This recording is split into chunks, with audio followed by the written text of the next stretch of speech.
임대료 규제. 요 임대료 규제 지금 몇 페이지냐면 그러면 68쪽입니다. 68쪽에 임대료 규제인데 요 임대료 규제 제가 빨갛게 했습니다. 별표 3개요. 그럼 임대료 규제는 이런 거잖아요. 지금 시장의 균형 가격이 시장의 임대료가 너무 높아요. 그럼 너무 높으면 지금 인천광역시의 임대주택 시장에 민간 임대주택 시장의 임대료가 너무 높으면 정부가 개입해야 되겠죠. 개입하는 방법은 몇 가지일까? 3가지. 임대료 규제하자. 아니다. 보조금 주자. 아니다. 정부가 공공 임대주택을 공급하자. 3가지가 있는 거야. 근데 임대료 규제는 균형 임대료보다 더 낮은 수준에서 임대료를 직접 정하겠다. 이게 임대료 규제입니다. 그럼 임대료 규제가 뜻이 이렇게 물어. 임대료 규제란 시장의 균형 임대료보다 더 높은 수준에서 임대료를 정한다. OX, X 낮은 수준에서. 그러면 임대료 규제하면 시장에서는 어떤 일이 발생하는가?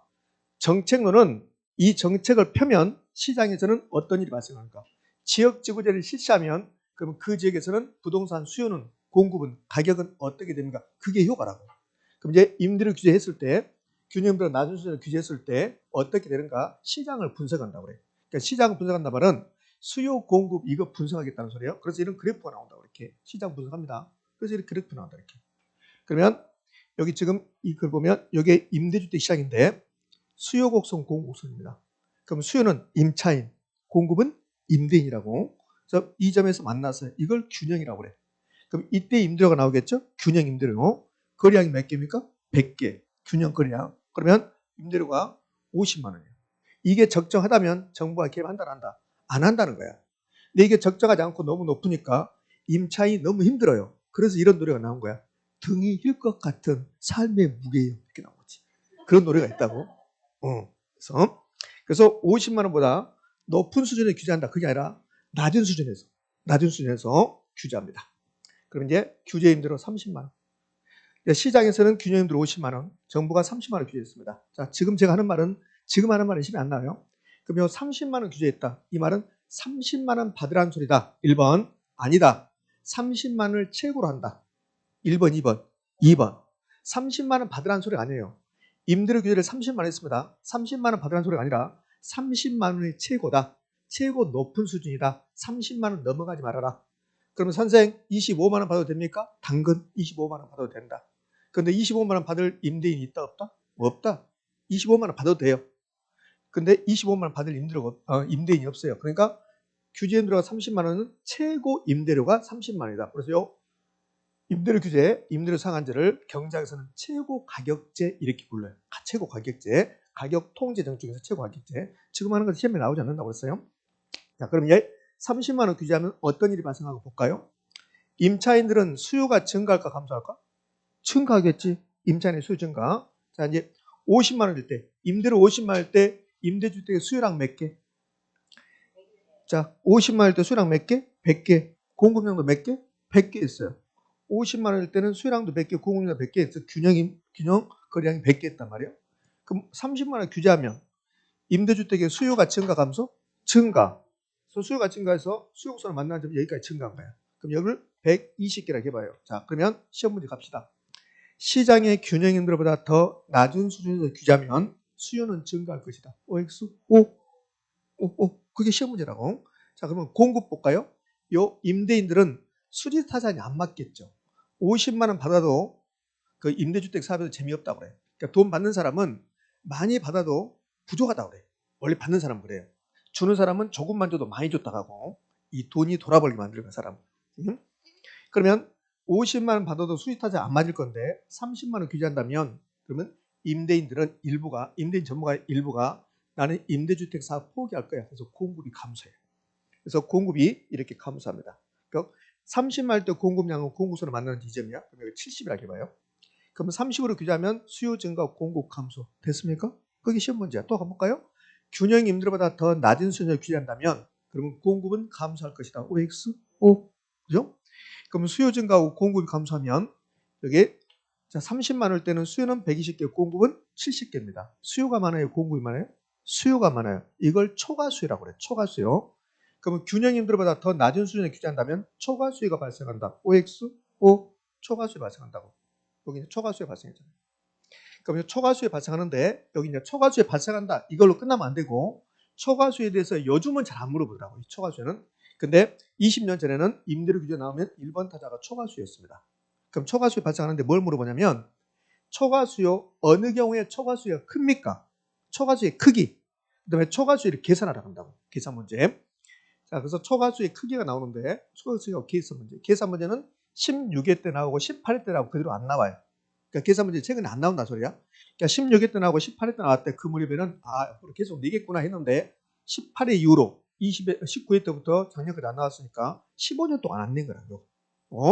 나중에 제가 다 해볼 건데 근데 요거는 나오면 다 맞출 수 있어요. 엄청 쉬워요. 그러니까 쉬워서 안 나오는지 모르지만 안 나오고 있습니다. 자, 초과수의 크기. 요거 엄청나게 잘 나오다가 요즘은 좀 뜸합니다. 요 수와 공인데 이게 수요와 공급이라는 뜻이에요. 자, 그러면 생각해봐요. 일단 결론은 초과수는 수요와 공급이 탄력적으로 커진다. 그럼 단기하고 장기 중에서 어디가 탄력적입니까? 장기. 그러니까 탄력성이 탄력적일수록 수요와 공급이 탄력적으로 초과수가 크다. 장기에서 크다. 이게 결론이에요. 그럼 왜 그런가? 지금 제가 설명할 때 다른 학원도 보니까 잘 이해를 못 하시더라고요. 탄력성이 잘 이해가 안 되니까 그래요.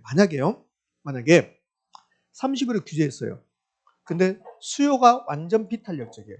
그럼 30으로 규제해도 수요가 완전 비탄력적이면 수요량 변화가 있다 없다? 없다. 그럼 수요량이 그대로 100개라고. 공급이 완전 비탄력적이야. 공급량 변화 있다 없다? 없다. 그러면 30으로 규제했는데 수요 완전 비탄력적, 공급도 완전 비탄력적. 그러면 초과수 있다 없다? 없다요. 없다. 근데 수요가 매우 탄력적이다. 그럼 수요가 탄력적이면 수요량 변화가 커져버린다고 이렇게. 공급이 탄력적이다. 공급량이 많이 감소하는 거예요. 그럼 수요 공급이 탄력적일수록 수요량은 많이 증가하고 공급량이 많이 감소하니까 초과수에 크다 작다? 크다. 선생님 이해 못하겠다. 이해하지 마. 그럼 이해하지 말고 초과수에는 수요와 공급할수록 탄력적일수록 커진다. 근데 장기가 탄력적인 거 아시죠? 그럼 장기에서 커진다. 됐습니까? 네, 됐어요. 이렇게. 자, 계산 문제는 지금 하지 않는다고 그랬습니다. 계산 문제 다 할 수 있으니까. 그럼 이제 시장 분석했더니 초과수요가 발생하구나. 됐어요. 그럼 단기에서 여기 장기라고 했는데 단기에서도 초과수요 발생한다 안 한다? 한다. 한데 장기에서 크다는 소리예요. 단기보다는 장기에서 커진다 이 뜻이에요. 요 초과수요 다른 말로 해볼까요? 초과수요 다른 말로. 네가 해봐 있습니다. 네. 초과수요는 공급이 부족하다는 소리야. 공급이 부족하다. 그러면 정부가 시장의 균형보다 더 낮은 수준을 규제했더니 공급이 감소했다는 소리야. 공급이. 그럼 공급이 감소해버리면 임차인들은 임대주택 구입이 용이할까 곤란할까? 곤란하다. 이렇게 하는 거야. 이렇게. 그러면 이제 시장을 분석했는데 두 번째 나오는 게 그러면 시장 분석을 통해서 이제 두 번째 나오는 게 효과. 임대료 규제하면 시장에서 어떤 일이 발생하고 이것도 효과. 초과수 발생하는데 효과인데 이제 구체적으로 효과를 하면 그럼 효과는 단기, 장기 나눠서 보는 거야. 단기, 장기 나눠서 보는데 단기가 나온 게 아니라 장기가 잘 나와. 그럼 장기에서 몇 가지 나온 거 볼 건데요. 이 다음 화면에 있는데 이것을 볼게요. 자, 그러면 첫 번째 효과는 장기 효과는 초과수에 발생한다. 맞죠? 그 초과수는 장기에서 커진다 됐습니다. 장기에서 초과수에 커진다 됐어요. 자, 두 번째는 임대인 입장에서는 수지 타자에 맞아요, 안 맞아요? 안 맞아요. 안 맞으니까 수선 유지 관리를 잘 안 해주는 거야. 그럼 수선 안 합니다. 유지 관리 안 합니다. 이렇게 안 해요. 그럼 주택의 질적 수준이 높아진다, 떨어진다? 떨어진다. 그러니까 질이 떨어진다는 거야. 질적 수준이 떨어진다 이렇게. 자, 세 번째, 요 공급자 입장에서는 수지 타자에 맞지 않기 때문에 장기적으로는 타용도 전환해요. 나는 임대주택사 포기, 나는 다른 용도로 할 거야. 그럼 다른 용도로 전환하면 임대주택 공급이 증가 감소, 공급 감소. 공급이 감소하면 주택난이 심한. 그렇죠? 자, 네 번째, 이제 다섯 번째 이렇게 쓸 건데, 자, 다섯 번째부터 해볼게요. 공급이 감소하면 임차인들은 임대주택 구하기가 곤란해진다. 이사가기가 곤란해진다. 그걸 주거 이동을 제한시킨다고 그래요. 임차인의 주거 이동을 제한시킨다. 자, 됐어요. 요 4번이 약간 여러분 좀 어려워요. 요 4번은 요 그림을 통해서 한번 볼게요. 그럼 정부가 규제하지 않았습니다. 규제하지 않았으면 공급량 몇 개? 규제하지 않았다. 공급량 몇 개? 100개. 수량도 몇 개? 100개 이 상태 있어요. 근데 정부가 이제 30으로 규제했습니다. 그럼 30으로 규제하면 공급은 70개로 감소했어요. 이렇게. 그러면 요 이제 그래프를 보면 수요 공급 논리를 보면 수요량도 100개, 공급량도 100개다. 수요량도 100개, 공급량 100개다. 그러면 시장에서 임대료는 얼마일까? 50만 원이에요. 그럼 70개로 감소해버리면, 임대주택이 70개로 감소해버리면, 그러면 50만 원보다 더 높은 가격으로 거래야 될까요? 낮은 가격으로? 높은 가격으로 거래된다. 높은 가격으로. 그러니까 정부가 말하는 임대료는 30만 원이고, 요거는 이제 없어졌고, 근데 현실 임대료는 70개밖에 공급이 안 되니까 임대료가 쭉 올라가요. 이렇게. 올라가 버립니다. 그래서 이 정도 수준을 제시해야만이 임대주택을 구할 수 있어요. 이게 이제 실제 임대료가 되는 거야. 실제 임대료. 그럼 실제 임대료는 원래 균형 임대료가 높아졌어, 낮았어? 높아졌어요. 높아졌다고. 그럼 정부가 규제하지 않았으면 임차인들은 50만 원만 내면 돼요. 그런데 규제해서 임대료가 올라가니까 실제 임대료가 더 높아졌으니까 임차인이 오히려 부담이 더 증가시키는 거예요. 증가. 자, 그러면 이제 지금 이 그림에서 임대료는 몇 개 나왔어요? 두 개. 요건 없어졌어요. 균형 임대료는 정부가 말하는 임대료 하나하고 실제 임대료하고 이렇게 두 개 나왔다고. 두 개. 그 이중 임대료가 발생한다고 그래. 그러니까 시장의 균형보다 낮은 수준을 규제한다면 이중 임대료가 발생한다. 그러면 이중 임대료 발생하는데 거래는 임대주택에서 이제 거래는 여기 70으로 거래됩니까? 30으로 됩니까? 70. 이걸 암시장이라고 해요. 암시장. 암암리 시장이 형성된다. 그럼 다 끝난 겁니다. 그러면 네 번째는 암시장이 형성되고 이중 임대료가 발생해서 임차인의 주거비 부담을 오히려 뭐한다? 증가시켜버린다. 그럼 이 장기적 효과에서 첫 번째가 초과 수요가 장기적 크다고 2, 3, 4, 5 요 네 가지가 주구장창 나오는 거야. 이 네 가지가. 자, 책 봐봐요. 책 68쪽 가봐요. 68쪽에 그림 바로 밑에 효과라고 나와. 효과 나오고 단기 하지 않고 제가 장기 했습니다. 장기에서 동그라미 1번 초과 수요 크다. 2번 수선 유지 관리 안 한다. 질적 수요 떨어진다. 그 다음에 제가 편지를 잘못했어요. 이렇게 써졌죠. 이렇게. 방금 3이죠. 이걸 동그라미 3으로. 동그라미 3, 4, 5. 그렇게 하면 그게 장기에서 나타나는 효과야. 그럼 장기에서 나타나는 효과가 동그라미 1번부터 몇 번까지? 5번까지 되는데 이 중에서 1번이 이미 다 봤잖아요. 장기에서 초과 수요 크다. 봤고 2, 3, 4, 5 이 부분이 가장 시험에 잘 나오는 거야. 그 임대료 규제에서 가장 시험에 잘 나오는 게 그 부분. 2, 3, 4, 5 의미하셨습니까? 예. 자, 네, 됐습니다. 그러면 이제 그 부분 한번 볼 건데 이제 칠판 도입 볼까요? 봅시다. 칠판 도입에서 요거. 여기 단기인데 요거 보지 않았어. 이제 장기 보겠다는 거죠. 장기. 그럼 장기를 볼 건데 장기에서는 이거 보자는 소리고 이거 봤잖아요. 이게 다 설명했습니다. 여기 이제 가장 시험에서 잘 나온 거 2, 3, 4, 5 이게 시험에서 가장 잘 나온다. 되셨죠? 그럼 임대료 규제는 이제 다 끝났습니다. 거의. 자, 이제 몇 가지만 부수로 볼 건데 자, 이게 볼까요? 만약에 균형 임대료보다 높은 수준에서 임대료 규제했답니다. 균형 임대료보다 높은 수준 규제했다. 그러면 왔다 갔다 이제 된다고 얘기해 보면 이 그림을 다시 봐봐요. 이 그림을 보면 지금 균형 임대료가 50만 원이야. 규제 임대료가 30만 원입니다. 그러니까 30만 원일 때 초과 수요 발생한다 이렇게. 만약에 균형 임대료가 50만 원인데 여기 규제 임대료 봐요. 규제 임대료를 70만 원이다 이거야. 70만 원이다. 그럼 70만 원 받으라는 소리입니까? 70만 원 넘어가지 말라는 소리야. 넘어가지 말라는 소리라고. 그러니까 이게 지금 균형 임대료보다 높은 수준의 규제했다는 소리야. 그러면 70만 원 넘어가지 말아라. 70만 원 받는 소리가 아니라 그러면 임대료는 얼마에 형성돼요? 그냥 50만 원이야. 지금 시장에서 50만 원이 형성됐죠. 그거가 70만 원을 최고 임대료 70만 원 넘어가지 말아야겠다거든. 그러면 얼마 형성? 그냥 50만 원이야.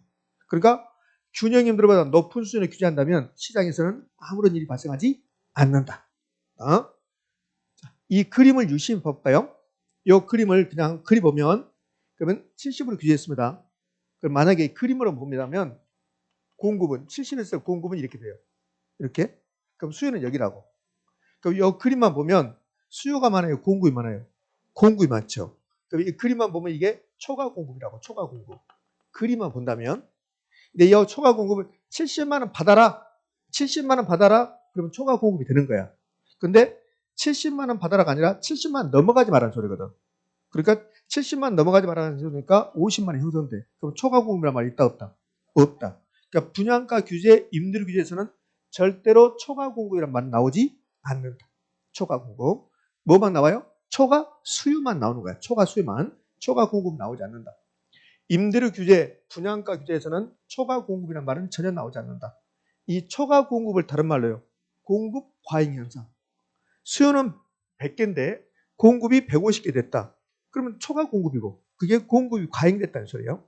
초과 공급하고 공급 과잉 현상이 같은 말. 임대료 규제, 분양가 규제에서는 뭐만 나온다? 초과 수요만 나오고 초과 공급이란 말은 나오지 않는다. 되셨습니까? 예, 그렇네. 그러면 이제 임대료 규제는 이제 다 끝났습니다. 단기는 제가 했습니까? 안 했습니까? 안 했어요. 단기는 제가 하지 않을 겁니다. 어차피 5, 6월 달 가정에 이 책 또 볼 거니까 단기 안 한다고. 단기 했을 때 여러분 눈빛은 안 좋아져. 그러니까 단기를 안 한다고, 단기는. 장기만 했다고. 그러면 시험은 단기가 잘 나온다, 장기가 잘 나온다. 장기, 단기는 한 번밖에 안 나온다고. 단기는 지금 보지 말라고. 장기만 보라고, 장기. 자, 그러면 임대료 규제는 다 끝났어요. 임대료 규제가 끝나고 나면 그 밑에 뭐가 나옵니까, 여러분들? 뭐 이상한 말이 나와요. 이상한 말이. 뭐 이상한 말이 나왔죠? 요게 주거비 부담 측정 지표라는 게 있는데요. 요거는 31회 때, 33회 때 나와요. 최근에. 이거 지문 나오는 거예요. 깊은 내용이 나온 게 아니라. 자, 이런 거 있어요. 이제 두 가지 있는데 보여. 영어로 이렇게 PIR, RIR 이렇게 나왔습니다. 근데 이제 이렇게 주고 우리말 준다 안 준다? 준다. 우리말 주니까 요거 영어로 외울 필요 없어요. 그러면 아주 상식적인 이야기인 거야. 주거비 부담 측정 지표인데, 자, 이거 봐봐요. 이게 주거비 부담 측정 지표가 두 가지 나오는데, 그럼 주택시장에서 주거비 부담 측정 지표는 주택시장은 두 개로 나눌 수 있잖아요. 매매시장이 있고, 임대주택시장이 있고, 이렇게. 그럼 임대료가 엄청나게 높아버리면, 그러면 또 우리가 임차인들이 주거비 부담을 하기가 곤란해지겠죠. 그래서 요 임대주택 시장에서 이 주거비 부담 측정 지표하고 주택 매매 시장에서 주거비 부담 측정 지표가 약간 달라요. 그럼 볼까요? 아주 상식적인 거지. 자, 지금 우리나라의 주택 가격이 평균 주택 가격이 10억이라고 가정을 해봐요. 10억이라고. 10억입니다. 10억이고, 근데 우리 평균 소득이 우리 국민들의 평균 소득이 연간 소득이 1억이라고 가정을 해봐요. 그러면 소득 1억을 한 푼도 안 쓰고 몇 년 모아야 돼? 10년을 모아야 돼. 10년을. 의미하셨죠? 근데 이 주택 가격이 5억이요. 그다음에 연간 소득이 1억이라 해봐요. 그럼 1번 케이스하고 2번 케이스 중에서 어떤 게 주택 가격 부담 능력이 더 높아지는 거야? 2번. 소득은 1억이야. 근데 주택 가격이 10억인 경우하고 주택 가격이 5억인 경우하고 10억이면 10년을 모아야 되고 5억이면 5년을 모아야 돼요. 이게 의미하셨죠? 그러면 이렇게 나눠봐. 이렇게. 요거 나눌 때 뭐라 하냐면 소득 대비 주택 가격 비율이라고 그래요. 소득 대비 주택 가격 비율. 그러면 소득 대비 주택 가격 비율은 첫 번째 케이스는 10이 되는 거고 두 번째 케이스는 몇이 됩니까? 5가 되는 거예요. 그래서 소득 대비 주택 가격 비율이 주거비 부담을 측정하는 지표가 되는 거야. 의미하셨죠? 그렇지? 그럼 주거비 부담 측정 지표는 소득 대비 주택 가격 비율이라는 게 있고, 그럼 소득 대비 주택 가격 비율은 이게 높을수록 주거비 부담을 부담하는 정도가 더 부담할 수 있을까요? 낮을수록 부담할 수 있을까? 낮을수록. 그럼 소득 대비 주택 가격 비율은 높은 게 좋아요? 낮은 게 좋아요? 낮을수록. 자, 이번엔 임대주택 시장으로 갑니다. 그럼 임대주택 시장에서는 임대료가 나오고 그다음에 연간 소득이 나오는 거예요. 연간 소득이. 그럼 내 연간 소득이 1억인데 임대료도 1억이라는 거예요. 1억이다. 그러면 연간 소득 가지고 임대료 주고 끝나버리는 거예요. 이렇게. 그렇죠? 이렇게 될 일은 없겠죠. 근데 이제 임대료가 1,000만 원이다. 2천만 원. 이 경우하고 이게 1번 케이스. 근데 임대료 1,000만 원이고 소득은 1억이고 2번 케이스. 그러면 1번 케이스하고 2번 케이스 중에서 어떤 게 주거비를 부담할 수 있는 능력이 더 높아지는가? 2번. 그럼 요 두 번째 있는 건 임대주택 시장에서 주거비 부담 측정 지표는 소득 대비 무슨 비율? 임대료 비율. 소득 대비 임대료 비율. 그럼 이렇게 할 수 있잖아요. 주거비 부담 측정 지표는 소득 대비 주택 가격 비율과 소득 대비 임대료 비율이 있다. 됐습니까? 그렇죠. 그러면 여기 소득 대비 주택 가격 비율이 높을수록 낮을수록 부담 능력이 높다는 소리고, 그다음에 소득 대비 임대료 비율이 높아야 돼, 낮아야 돼? 둘 다 낮아야 돼. 낮아야만이 부담 능력이 높아진다. 이렇게 된다고. 의미하셨죠? 예. 자, 됐어요. 그 말 하고 있는 거예요. 그게 68쪽 하단부에 있는 겁니다. 68쪽 하단부에. 의미하시겠습니까? 그럼 여기 이제 보고 마무리할게요. 이렇게. 자, 첫 번째 소득 대비 주택가격 비율. 요 분수식 했잖아요. 소득 대비 주택가격 비율. 그러면 소득 대비 주택가격 비율을 이렇게 할 수 있잖아요. 주택가격, 네, 뭐요? 소득 이렇게 하는 거예요. 이게 소득 대비 주택가격 비율이라고. 그러면 소득 대비 주택가격 비율이란 이렇게 할 수 있잖아요. 주택가격이 연소득의 몇 배인가를 나타내는 지표다. 아까 봤네요. 주택가격이 10억이다. 그럼 소득이 1억이다. 그럼 몇 배다? 10배다. 그럼 이게 높아야 돼, 낮아야 돼? 낮아야지. 우리나라는 한 20 될 겁니다. 20. 우리나라 지금. 그렇잖아요. 서울 같은 경우는 아파트 10억 다 넘어가니까. 그죠? 그러면 우리나라 서울 시민들의 평균 소득이 글쎄 모르겠네. 연간 5천만 원 좀 넘어가려나? 그죠? 그럼 뭐요? 20배다, 20. 그러면 이 말은 내 소득 한 푼도 안 쓰고 20년 모아야 주택 산다는 소리예요. 그럼 한 푼도 안 모으고, 한 푼도 안 쓰고 어떻게 모아? 응? 그럴 수 없잖아요. 그럼 내가 1년에 연봉이 5천만 원이다. 그럼 주택 가격이 10억이다. 그럼 몇 년을 모아야 돼? 20년. 한 푼도 안 쓰고. 그럼 썼다. 그 절반 썼다. 그러면 40년. 이게 뭐냐고, 이게. 이거 보통 심각한 문제가 아닙니다. 자, 됐어, 이제. 자, 그러면 이런 것도 있겠네. 소득 대비 주택가격 비율이 낮을수록 구입이 쉽다. 그렇잖아요? 자, 두 번째 임대주택 시장에서 소득 대비 임대료 비율. 소득에 대해서 임대료 비율. 소득에 대한 임대료 비율이다. 이건 높아야 돼, 낮아야 돼? 낮아야 돼. 둘 다 낮아야 되지. 그죠? 자, 됐어요. 예. 둘 다 낮아야 된다. 이렇게. 자, 됐습니다. 자, 여기까지가 우리 임대료 규제에 관한 내용입니다. 그럼 임대료 규제 배웠으면 기출지문 한번 볼까요? 기출지문 봅시다. 71쪽 넘어가봐요. 71쪽 가면 임대료 규제 지문 있습니다. 한번 볼게요. 자, 1번 균형 임대료보다 임대료 상한이 낮을 경우 임대료가 규제 이전의 균형 수준보다 낮아져서 단기에 비해서 장기에 초과수혜가 더 발생할 수 있다. OX? O. 요 1번 지문은 초과수혜가 발생하는데 초과수혜는 단기가 크냐 장기가 크냐. 장기에서 커진다. 수요 공급이 많을수록 탄력적일수록 커진다. 됐죠? 예. 이걸 초과 공급으로 바꿔줘요. 그 초과 공급 바꿔주면 틀린 말이야. 임대료 규제 분양가격에서 초과 공급 나오면 무조건 틀린 집이 되는 거예요. 자, 2번 임대료 규제는 임대 부동산을 질적으로 향상시키고 기존 세입자의 주거 이동을 촉진시킨다. OX, X. 임대료 규제에서 효과가 나오면 좋은 점이 있다 없다? 없다. 그죠? 여기 좋은 점 나오면 틀린 말이야. 그래서 2번 X입니다. 3번 임대료를 균형가 이하로 규제하면 민간 임대주택의 공급량은 감소할 수 있다. 그 맞죠? 타용도 전환해서 공급이 감소한다. 그럼 뭡니까? X인가? 5. X가 아니라 5죠. 5. 임대료를 균형가 이하로 규제하면 그러면 수지타자에 안 맞기 때문에 임대인 일부가 타용도 전환. 그럼 공급이 감소. 그럼 민간 임대주택 공급량은 감소할 수 있다. OX? 5. 맞지요? 예. 자, 4번 갑니다. 균형 임대료보다 임대료 상한이 높을 경우 시장에서는 아무런 일이 발생하지 않는다. 균형 임대료와 공급량이 아무런 영향을 미치지 않는다. 초과 공급이란 말이 있다 없다? 없다. 초과 수요도 없다. 아무런 일이 발생하지 않는다. 되셨나요? 예, 됐네요. 됐어요. 자, 이제요. 임대료 보도록 할게요. 다시 책을